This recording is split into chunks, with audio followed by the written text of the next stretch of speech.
Y vamos a continuar con nuestra reflexión sobre Sansón, este personaje del libro de los jueces, tan especial y tan vapuleado a veces por la ignorancia de lo que pasaba.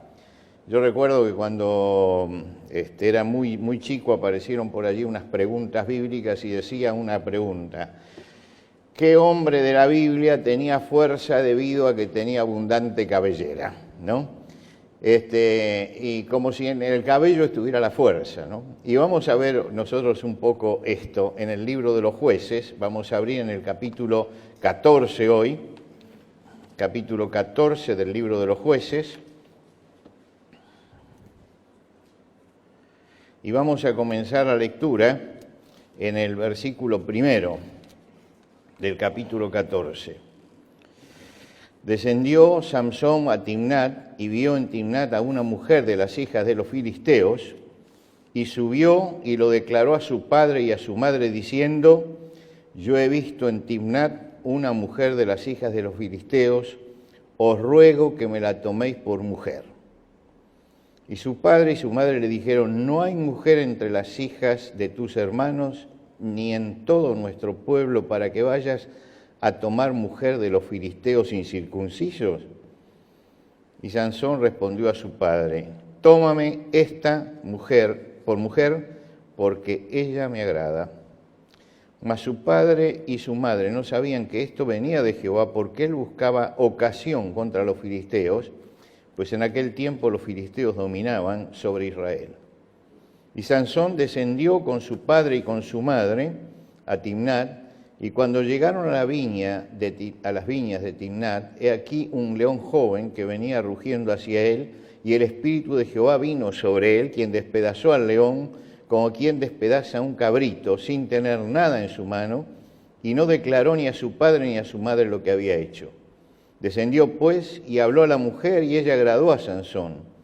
Y volviendo después de algunos días para tomarla, se apartó del camino para ver el cuerpo muerto del león, y aquí que en el cuerpo del león había un enjambre de abejas y un panal de miel, y tomándolo en sus manos se fue comiéndolo por el camino, y cuando alcanzó a su padre y a su madre les dio también a ellos que comiesen, mas no le descubrió que había tomado aquella miel del cuerpo del león. Hasta aquí nada más en la lectura de la palabra de Dios en esta mañana. Sansón fue un hombre separado desde su nacimiento, separado realmente por Dios desde su nacimiento. Nosotros decimos a veces que una persona nació con estrella, ¿no? Yo no sé si nacemos con estrella, yo digo que hay un destino de Dios para cada uno, eso sí, y que a veces lo cumplimos porque nos ordenamos de acuerdo a los principios de Dios y a veces no los cumplimos. Él fue constituido nazareo, esto era un privilegio. Fíjense que cuando nace Sansón, así como cuando nace también Juan el Bautista, Dios establece que desde el vientre de su madre va a tener esta característica. Hay solamente 3 personajes en la Biblia que tienen esta característica de que desde el nacimiento son, porque el nazareato era un voto temporario, había quienes tomaban este voto por un determinado tiempo, pero hay 3 que tuvieron durante toda su vida, y son Samuel, Juan el Bautista y Samsón. Y fíjense ustedes que cuando Dios separó a estos hombres y les dio ese voto desde el nacimiento, los llamó para una obra importantísima.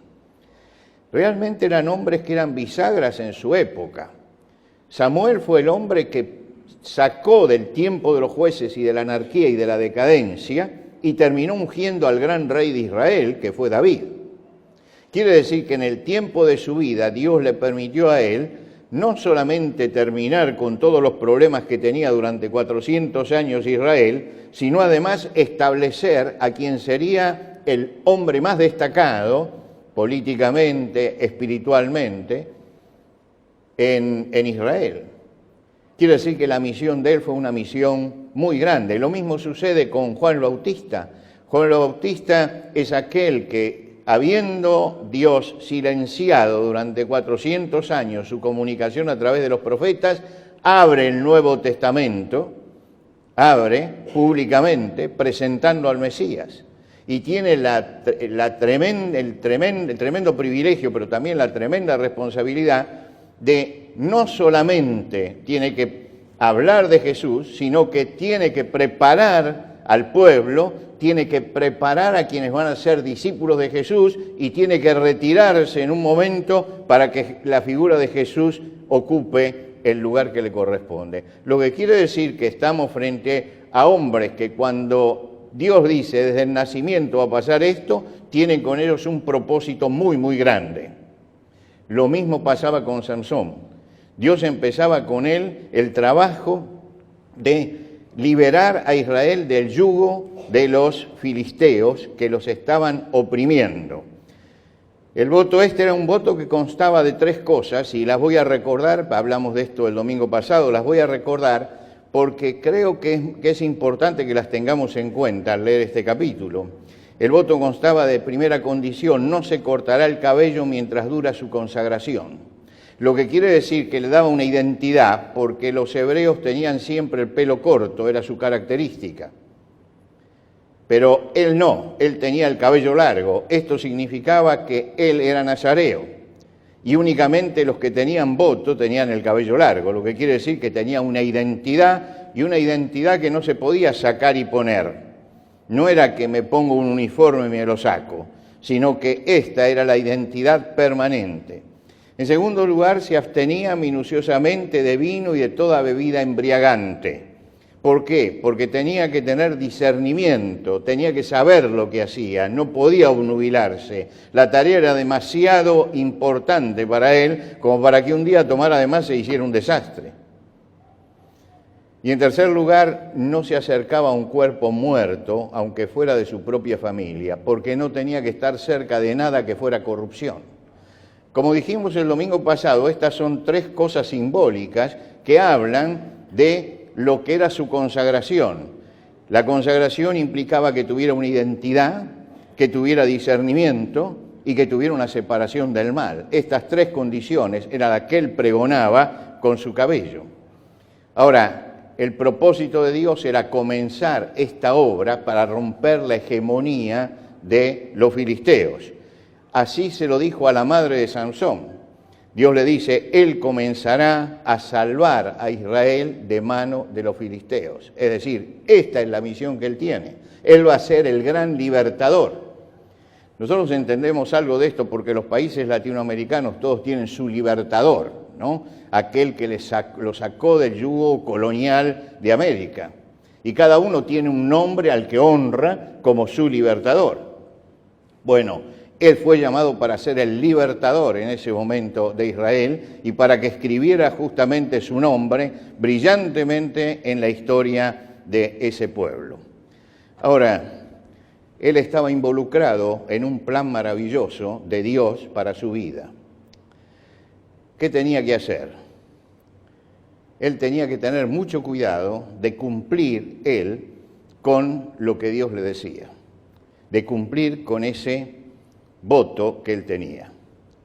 Y él no se dio cuenta que cuando uno sigue al Señor está siempre caminando sobre un campo minado. Es decir, puede en cualquier momento pisar el lugar donde no debe y recibir la explosión. Él no se dio cuenta de esto. La tentación va a aparecer en su vida. Es lo primero que aparece siempre. ¿Qué pasó cuando Jesús comenzó su ministerio? Lo primero que pasó fue que él fue al desierto y fue tentado por el diablo. Después empezó el ministerio. Pero después que se bautiza, él va al desierto y pasa por la tentación. Siempre aparece la tentación. Dios tiene un plan para la vida de Sansón. Dios quiere algo para la vida de él, pero aparece la tentación en su vida.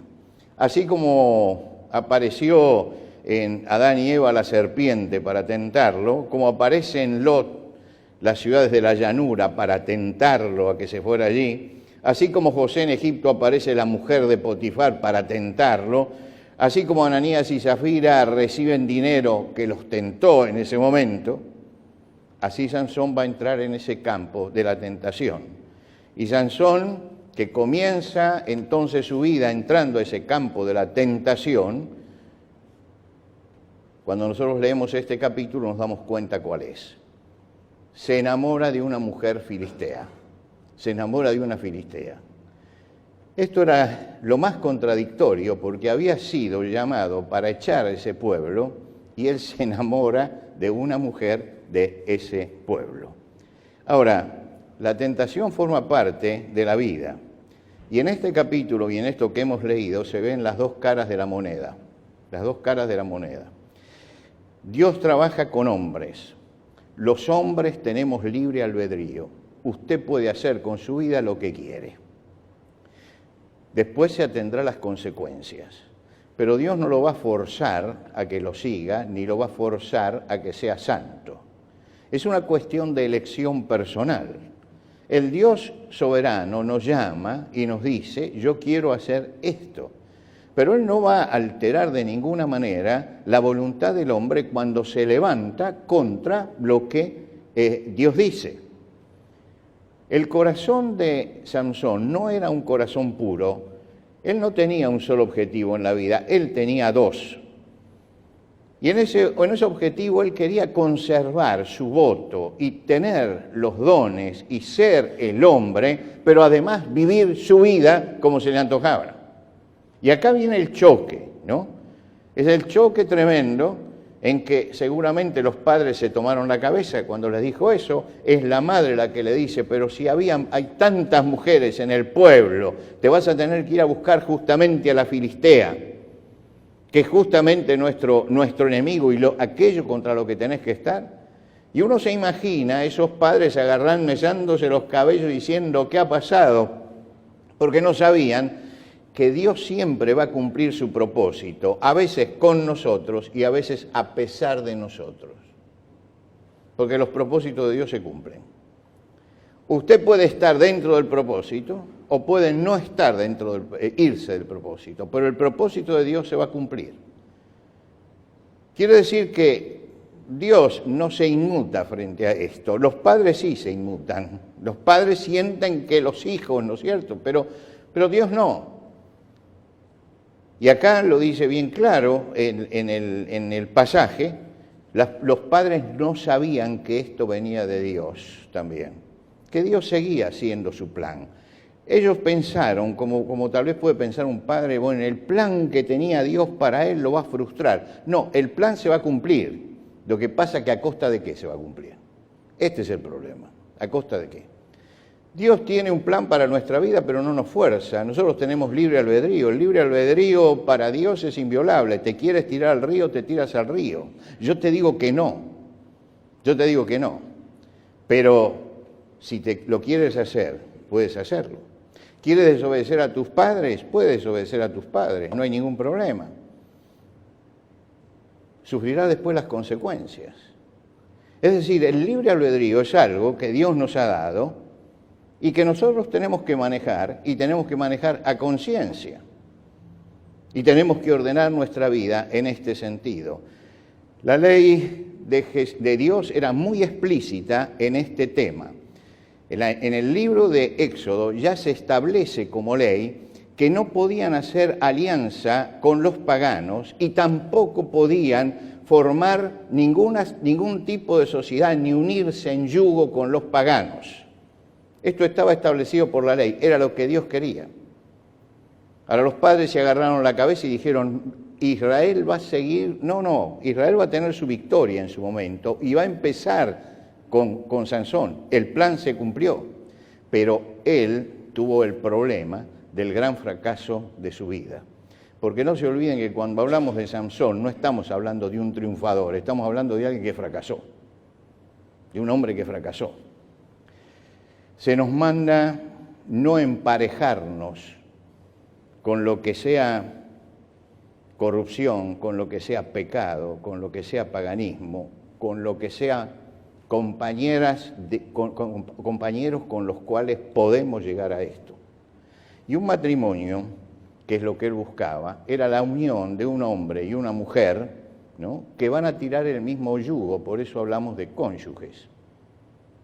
Imagínense ustedes lo que pasaría en ese matrimonio donde él era nazareo y tenía que librar a Israel del yugo de los filisteos cuando está casado con una filistea.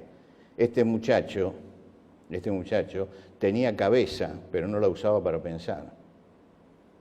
Como muchos que tienen cabeza, pero no la usan para pensar, creen que la cabeza separa las orejas, nada más.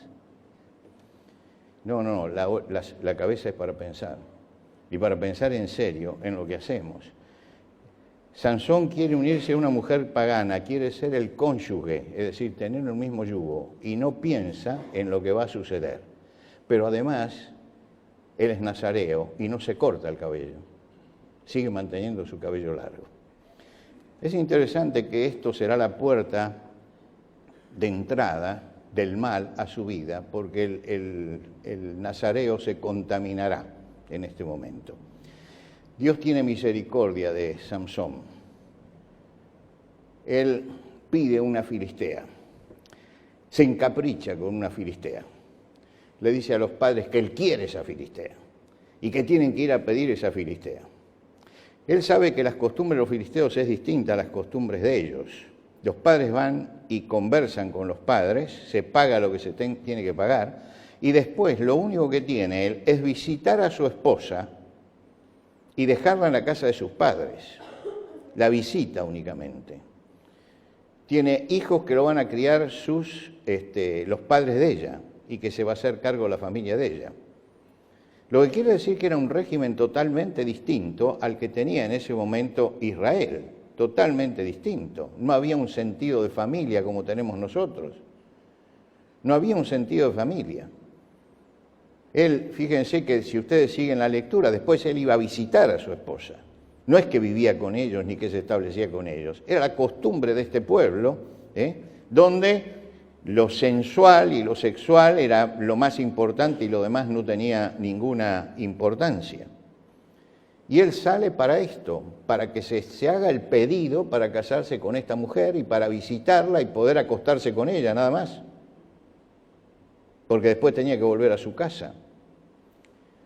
Y mientras que va en el camino, con su cabello largo y todo, mostrando que él es un nazareo, dice que en un momento le sale un león joven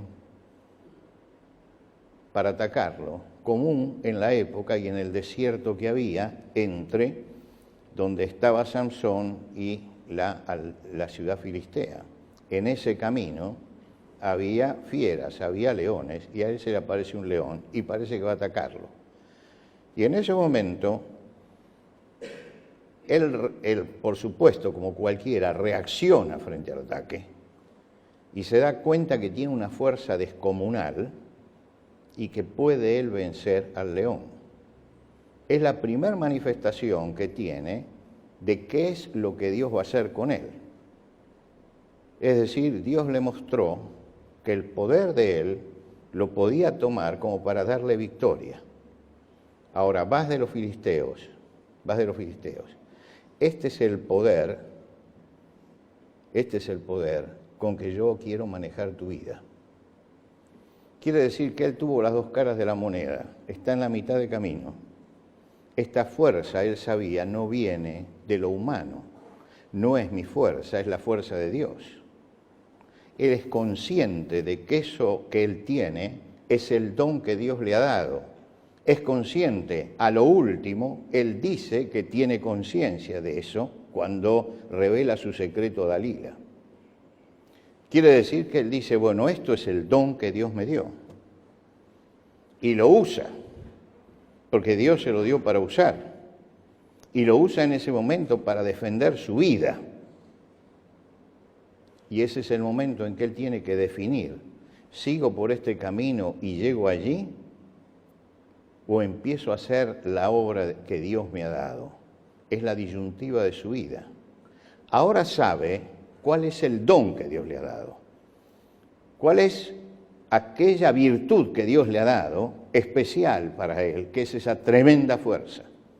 Ahora sabe que el nazareato le ha otorgado un don.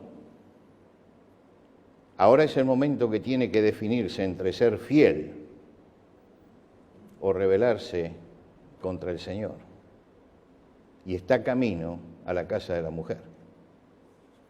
Pero él no le dice nada a los padres, deja al león en ese lugar, lo deja allí tendido muerto y sigue con los padres a buscar a la mujer. Los padres habrán hecho el negocio. Días después, él vuelve por el mismo camino y vuelve para unirse a ella. Y cuando vuelve, se para ver el cuerpo del león. En esa zona es un clima seco y caluroso, es desierto. Los cuerpos se momifican. Y él encuentra que en el cuerpo momificado del león, disecado, diríamos nosotros, del león, hay un panal de abejas y hay miel. Esto no sucede nunca en un cuerpo muerto que se está echando a perder, ¿no? Porque cuando se está echando a perder, las abejas no van las moscas allí. Las abejas se instalan en el lugar donde ya está seco para poder hacer el panal. Ya estaba seco el cuerpo, pero era un cuerpo muerto, Y él se acerca al cuerpo muerto y toma el panal de miel y lo come él y se lo da de comer a sus padres, pero no le dice dónde lo tomó. Esto es el secreto de él. Ni comentó con el padre el hecho de que mató al león y tenía la fuerza esa, porque sus padres le hubieran dicho, eso es lo que Dios te dio. Ni tampoco les comentó que había tomado alimento de un cuerpo muerto, que podía estar disecado, pero que era un cuerpo muerto. Él está pasando por encima del voto del nazareato. Y entonces llega al banquete, a la fiesta, porque ahora se está casando. Y esa fiesta es una fiesta que dura muchos días. Y en esos días es una fiesta donde entre ellos se llamaba fiesta de bebida. Era la fiesta del alcohol, ¿no? Y por supuesto que los ánimos se iban caldeando a medida que la fiesta pasaba y que los días pasaban de celebración en celebración. Y se acostumbraba en la época y en el pueblo, que el novio hiciera un regalo a alguno de los presentes, pero lo hacía como contestación a algo. Se proponía el primer día una pregunta, una adivinanza, y el que contestaba la adivinanza recibía después el premio. Y él propone una adivinanza, y se la propone a toda la gente, y la gente no puede descubrir la adivinanza, no sabe cuál es la respuesta, no sabe cuál es la solución de esto. Usted puede leer en el resto del capítulo, yo no le voy a contar ni cuál es la adivinanza ni cómo para así usted puede leer esto. Pero cuando llega al final, la gente, los hombres alcoholizados, toman a la mujer y le dice, le tienes que preguntar cuál es la adivinanza. Te la tienes que sacar. Si no, te matamos a ti y a toda tu familia. Delicado el pueblo filisteo. Terrible. Y entonces la mujer declara esto. La mujer lo convence para que le diga. Y entonces él hace un desastre, usa su fuerza para vengarse en ese momento, hace un desastre y se vuelve. Y dice que encendido en enojo se volvió a la casa de su padre. ¿Qué le aportaron los filisteos? Traición, amargura, desazón, es lo que le aportaron. Cada uno elige. Cada uno elige el camino que va a tomar. La vida tiene diversos caminos. Hay un camino que es el camino derecho, que es el camino recto. Cada uno elige. el propósito de Dios se cumple, porque se va a cumplir inexorablemente. Es el propósito de Dios y Dios es soberano. Yo puedo estar dentro del propósito de Dios o puedo estar fuera del propósito de Dios, pero Dios es soberano. Siente Él la amargura de esto, siente la rabia, siente la bronca, pero uno puede decirle, Él se la buscó. Él se la buscó. Y hay gente, lamentablemente, que busca realmente el fracaso en su vida y que toma medidas que uno dice va a ir a fracasar. ¿Por qué? Porque es anárquico y no hay nada peor que el corazón anárquico. El corazón anárquico que no se sujeta a nada, ni a nadie, ni a... Él estaba en un pueblo y tenía que respetar el orden de ese pueblo y él no se sujetó a ese pueblo. Él tenía una ley y para estar dentro de ese pueblo había que respetar, él no respetó esa ley. Él tenía un voto y ese voto decía que tenía que someterse a Dios y a todas las cosas y no se correspondió con eso. ¿Y qué pasó? Que llegó el momento del fracaso y llegó el momento de la amargura. Es el primer paso del fracaso, el primer paso. Es el hombre que fracasa queriendo fracasar, pero es el hombre que está diciendo, no, pero yo lo voy a hacer, porque yo tengo mi voluntad y no tengo por qué someterme a nadie, ni a mi padre, ni a mi pueblo, ni al sacerdote, ni a la ley, ni nada. Yo soy yo. Y Dios dice, sí, vos sos vos, seguí. Y tiene su primer gran fracaso. Muchas veces llegamos a esto en nuestra vida y echamos la culpa a Dios de lo que nos pasa. No sé por qué Dios me produce esto y me hace esto, y no nos damos cuenta que lo que nos pasa y los fracasos que tenemos son consecuencias justamente de que hemos tomado nuestro propio camino. No revisamos nunca nuestra actitud espiritual, y esto es una cosa que tenemos que revisar. Frente a todos los problemas de la vida, revisar nuestra actitud espiritual, nuestra relación con el Señor, nuestra comunión, nuestra vida de oración, nuestra dependencia de Él. Estas son cosas fundamentales en la vida cristiana. Son cosas fundamentales. Nosotros estamos viviendo en un mundo materialista donde la gente cree que todo lo importante pasa por los bienes y por el dinero. Y se olvida de que hay actitudes espirituales, de que hay una relación con el Señor, de que existe la oración, de que tengo que aprender a depender de Él. En todo caso, lo tengo al Señor en mi vida como la sociedad nuestra tiene los bomberos. Allí están, que no me molesten. Ahora, cuando está el incendio, que venga y lo apague. Y Dios no es el bombero. Dios dice, se te incendia la casa, que se incendie. Que se incendie. Tomaste ese camino. Tomaste ese camino. Y solamente la misericordia de Dios puede en algún momento venir y cambiar el asunto. Es interesante que en un momento dado David comete un desvarío en su trabajo como rey y se da por censar el pueblo a ver qué fuerza tiene. Y Dios le manda una plaga. Y entonces David pide y se le conceden 3 cosas para solucionar eso. Y Dios le dice, lo primero es esto, lo segundo es esto, lo tercero es esto. Y David tiene que solucionar el problema. Y dice, lo tercero. ¿Por qué?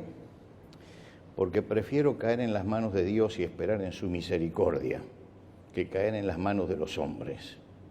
Prefiero caer en las manos de Dios. Puede ser que Dios tenga misericordia, puede ser.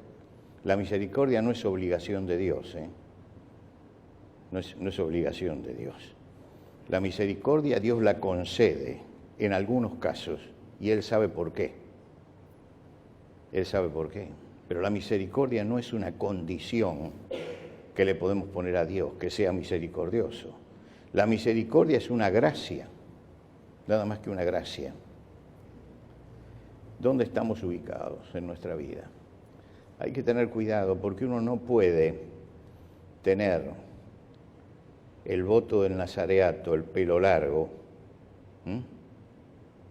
y estar trabajando con los filisteos. No puede. No puede hacer las dos cosas. No puede unirse a aquello. Hay 2 mundos acá. y dos mundos bien separados. Y tengo como cristiano que saber en qué mundo me estoy manejando, con qué normas me estoy manejando, dónde estoy ubicado como cristiano, cómo estoy manejando mi vida espiritual. La vida de Sansón es una vida triste. Lo primero que tiene es esta bronca que se agarra ese día, esta rabia que agarró él. Va a seguir esto, y va a seguir durante toda su vida por esa rebeldía que hay dentro de su corazón, de no someterse más que a los dictados de su inteligencia. Sansón nunca consulta nada, nunca habla nada, él toma sus decisiones y va adelante, y fracasa. Fracasa una vez, fracasa dos veces, fracasa tres veces. Y lo vamos a ver fracasando en toda su historia. ¿Por qué? Porque no sabe lo que es un compromiso espiritual con el Señor. No sabe manejar su vida espiritual. No sabe que su relación con el Señor tiene que ser una relación de comunión diaria, de oración diaria, de dependencia de Él, de sujeción. Él no sabe eso. Y cuando nosotros ignoramos eso, podemos llamarnos cristianos, orar y hacer todo lo que todos sabemos que hacen o hacen públicamente los cristianos. Pero el resultado que va a tener nuestra vida va a ser de lo que esté pasando en nuestro corazón. Si yo tengo la melena del Nazareo y tengo el compromiso con el Señor, tengo que saber lo que significa ese compromiso con el Señor y cumplirlo para que la bendición de Dios me alcance todos los días. No confíes en que después de todo la misericordia va a llegar a último momento. La misericordia es como la gracia de Dios. Llega cuando Él quiere. Un profesor tenía a sus alumnos, tomó un examen y unos cuantos de sus alumnos no habían estudiado. Entonces, cuando trajo los exámenes, dijo, mire, estos alumnos no han estudiado. Ahora yo les voy a conceder una segunda oportunidad. Así que la semana que viene les vuelvo a tomar a ustedes este examen para ver si pueden aprobar. Bueno, fueron los muchachos, hicieron todo y aprobaron. Cuando toma el segundo examen, aparecen otros, no estos, otros, que no estudiaron. Y salen los exámenes y estaban mal. Entonces el profesor dice, bueno, dice, ustedes están aplazados. Dice, Señor, usted le dio a los otros una segunda oportunidad. Denos una segunda oportunidad a nosotros, tiene que darnos. Él dice, no, la gracia la manejo yo, no ustedes. Con ellos tuve misericordia, con ustedes no la voy a tener, porque ese es mi derecho. Ustedes tienen que estudiar y hacer el examen bien. No lo hicieron, ese es mi derecho en este momento. Y podemos esperar en la misericordia de Dios, pero no confiemos en que siguiendo cualquier camino, la misericordia siempre me va a alcanzar, porque el fracaso puede llegar a sacudir nuestra vida. Nos ponemos de pie.